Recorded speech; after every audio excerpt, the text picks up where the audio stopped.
여러분, 1억을 모아보신 적 있으신가요? 저는 5년 동안 1억을 모으고 이후 3년간 금융자산으로만 3억 이상을 불린 경험이 있습니다.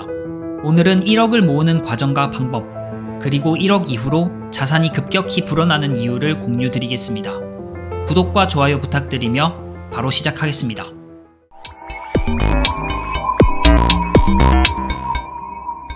먼저 1억이라는 돈에 대해 정말 솔직하게 이야기해볼까 합니다. 몇몇 사람들은 이렇게 이야기합니다. 야, 1억이 요즘 돈이냐? 하지만 1억은 지금도 정말 큰 돈입니다. 20대, 30대 근로자가 필수 지출만 빼고 한 달에 100만 원씩 꼬박 8년을 넘게 모아야 만들 수 있는 돈입니다. 지출이 많아지는 40대, 50대에게도 1억을 모으는 것은 마찬가지로 어렵습니다. 그런데 말입니다. 이 1억을 모으게 된다면 여러분의 인생에서 두 가지의 큰 변화가 생길 것입니다. 1억을 모으면 첫째는 돈이 변합니다. 쉽게 말해 돈의 중력이 생깁니다. 저는 돈을 벌기 시작하고 5년이 지난 시점에 1억을 모았습니다. 정말 많은 시행착오가 있었지만 결국 1억을 모았었죠. 그 뒤로 3년이 지난 시점에 금융자산 3억 3천만 원을 모으게 되었습니다.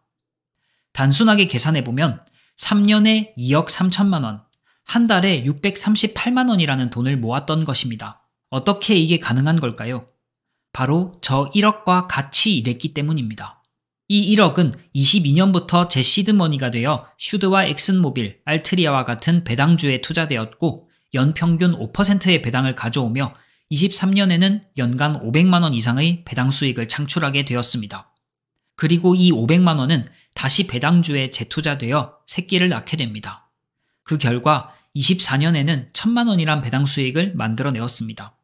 그리고 주가는 꾸준히 우상향하였고요. 그럼 여기서 여러분이 혼자 일을 할 경우와 1억과 함께 일할 경우를 가정하여 앞으로 벌어질 격차에 대해 그래프로 말씀드리겠습니다. 혼자 일하면서 월에 50만 원을 연평균 8%로 투자하는 경우를 A라고 하고 여기에서 추가로 이때까지 모은 1억을 마찬가지 연평균 수익률 8%로 투자하여 돈과 같이 일하는 경우를 B라고 가정하겠습니다. 20년 뒤 A와 B는 어떻게 되었을까요? A는 20년 뒤 총자산 3억 원을 모으게 됩니다.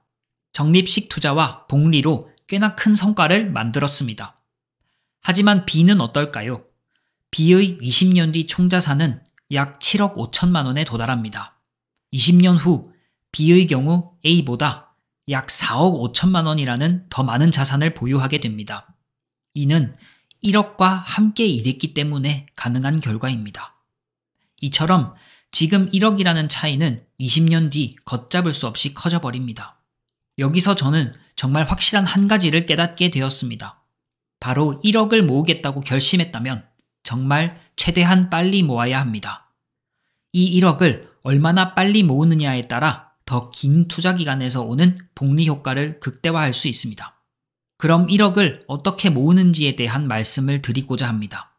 첫 번째, 그냥 아무 생각하지 말고 극단적인 지출 통제를 통해 일단은 1억을 정말 빨리 모으는데 모든 것을 집중하세요.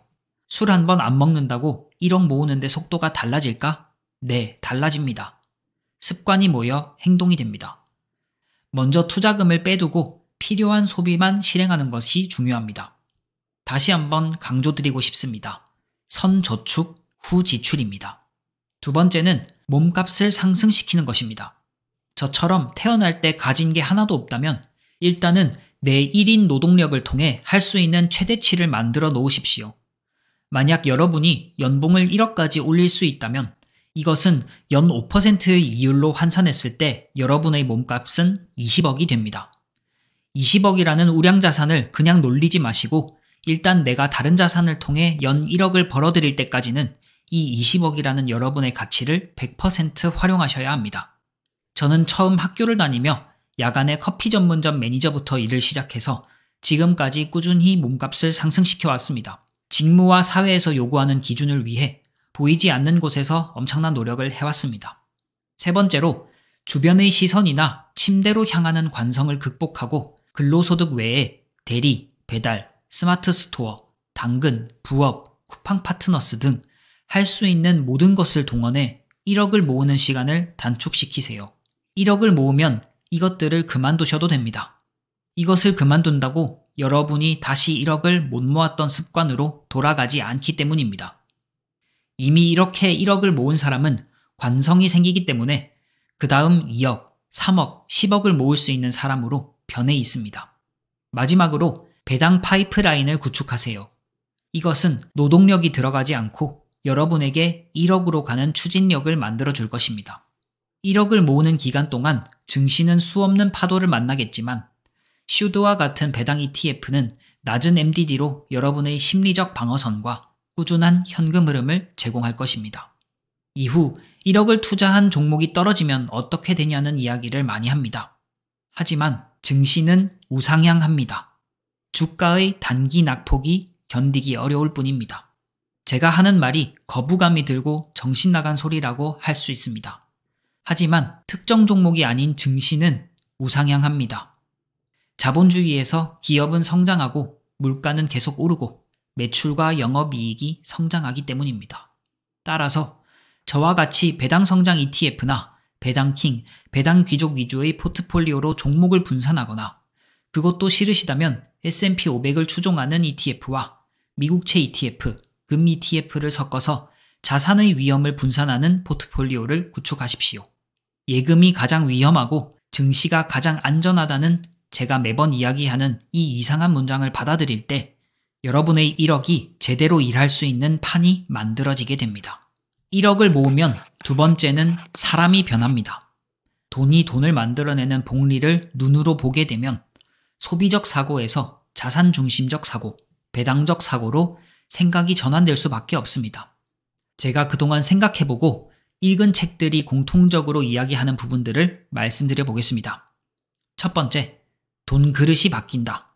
돈을 아무리 벌어도 지키는 능력이 없으면 다 잃어버리게 됩니다.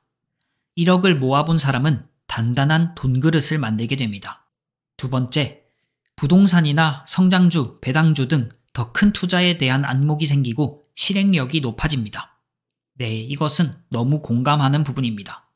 세 번째, 돈을 쓰는 즐거움도 있지만 돈을 불리는 즐거움도 함께 깨닫게 됩니다. 그동안 모은 시간이 아까워서라도 돈을 지키는 능력이 확연하게 이전과 달라진다고 저는 생각합니다. 1억을 모으는 것은 어렵지만 그 이후의 변화는 놀랍습니다. 돈이 돈을 벌어주는 경험을 하게 되고 여러분의 사고방식과 재무적 미래가 크게 바뀔 것입니다. 지금 당장 1억 모으기에 도전해보세요. 그 과정에서 얻는 경험과 지식, 그리고 그 이후의 변화는 여러분의 인생을 완전히 바꿔놓을 것입니다. 오늘도 시청해주셔서 감사드립니다.